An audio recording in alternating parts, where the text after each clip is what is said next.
यदि आप पानी का तापमान 0 डिग्री से भी कम कर दें तो पानी बर्फ बन जाएगा। इसमें कोई आश्चर्य की बात नहीं है, क्योंकि यह प्रकृति का नियम है।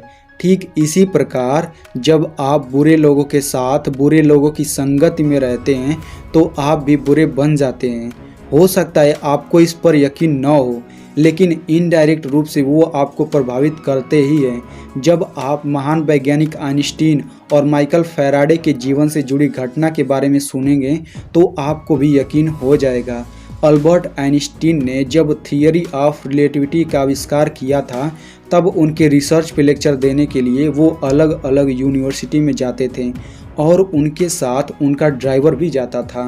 उनका ड्राइवर उनको बहुत ही बारीकियों से ऑब्जर्व करता था, उनके हर एक लेक्चर को भी अटेंड करता था और आइंस्टीन से थियरी ऑफ रिलेटिविटी के बारे में अलग अलग सवाल भी पूछता था और वह थियरी ऑफ रिलेटिविटी को अच्छे से समझने की कोशिश भी करता था।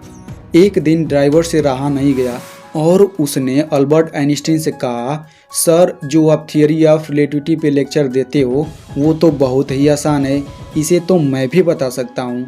आइंस्टीन ने ड्राइवर का उत्साह बढ़ाते हुए कहा, ठीक है दोस्त, मैं तुम्हें एक मौका ज़रूर दूंगा। फिर अगले दिन जब आइंस्टीन कॉलेज में लेक्चर देने के लिए निकले तो उन्होंने ड्राइवर को अपने कपड़े पहना दिए और खुद ड्राइवर के कपड़े पहन लिए। ड्राइवर ने कॉलेज में लेक्चर स्टार्ट किया और बिना किसी रुकावट के उसने पूरा लेक्चर बहुत ही सटीकता से ख़त्म किया। किसी को ये पता ही नहीं चला कि वो आइंस्टीन नहीं थे। लेक्चर ख़त्म होते ही कुछ प्रोफेसर ड्राइवर से सवाल पूछने लगे। तभी ड्राइवर ने कहा, इतने आसान सवाल, इसका जवाब तो मेरा ड्राइवर भी दे सकता है। ड्राइवर के कपड़ों में खड़े आइंस्टीन ने उनके सारे सवालों के सही जवाब दिए और जब आइंस्टीन ने सबको ये बताया कि लेक्चर देने वाला इंसान और कोई नहीं बल्कि उनका ड्राइवर है तो ये सुनकर सब लोग चौंक गए। किसी को ये यकीन ही नहीं हो रहा था कि थियरी ऑफ रिलेटिविटी जो बड़े बड़े प्रोफेसर को समझ नहीं आती थी वो उस ड्राइवर को इतनी आसानी से कैसे समझ आ गई थी। तो दोस्तों इसे कहते हैं संगति का असर।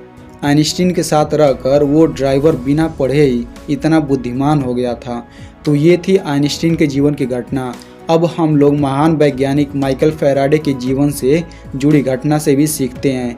माइकल फैराडे एक ऐसी गरीब परिवार में जन्म लिए थे जहां उनके पास पढ़ाई लिखाई के पैसे नहीं होते थे, लेकिन उन्हें हमेशा बुक्स पढ़ने का शौक़ था। इसीलिए वो एक लाइब्रेरी में अपनी फैमिली को सपोर्ट करने के लिए जॉब करते थे और खाली समय में बुक्स पढ़ते रहते थे। एक दिन उनकी लाइब्रेरी में एक कस्टमर आया जिसने माइकल फैराडे के नोट्स पढ़े और वो बहुत इम्प्रेस हुआ। उसने माइकल फैराडे को रॉयल सोसाइटी में हम्फ्री डेवी, जो उस टाइम के टॉप केमिस्ट थे, उनके लेक्चर्स अटेंड करने के लिए बुलाया। माइकल फैराडे वहां बहुत एक्साइटमेंट में गए और कुछ लेक्चर अटेंड करने के बाद ही उन्हें समझ में आ गया कि उनकी नॉलेज अभी भी बहुत कम थी और उनकी थिंकिंग अभी भी अच्छे से विकसित नहीं हुई थी। इसीलिए उन्होंने ये डिसाइड किया कि वो हम्फ्री डेवी को अपना मेंटर बनाएंगे। अब ये करने के लिए उन्होंने बहुत कोशिश की, अलग अलग तरीके निकाले, जिसके बाद फाइनली डेवी ने उन्हें अपना असिस्टेंट बना ही लिया, जिससे धीरे धीरे माइकल फैराडे की नॉलेज बढ़ने लगी। उनको साइंस में और इंटरेस्ट आने लगा और उनमें बहुत गहरी दोस्ती भी हो गई। माइकल ने डेवी से कई अलग अलग टेक्निक्स और थॉट प्रोसेस सीखे, जिससे वो ऐसे ऐसे एक्सपेरिमेंट कर सकते थे जिसे कोई रॉन्ग प्रूफ नहीं कर सकता था।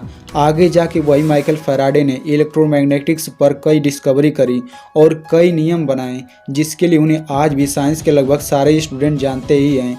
फैराडे का नियम साइंस का स्टूडेंट कभी न कभी पढ़ता ही है, जो सर हम्फ्री डेवी के बिना पॉसिबल ही नहीं था। तो दोस्तों वीडियो के अंत में आपसे यही कहूँगा कि तय आपको करना है कि आपको कैसे दोस्त बनाने हैं, नहीं तो वो दोस्त तय करेंगे कि आप कैसे बनेंगे। जय हिंद, वंदे मातरम।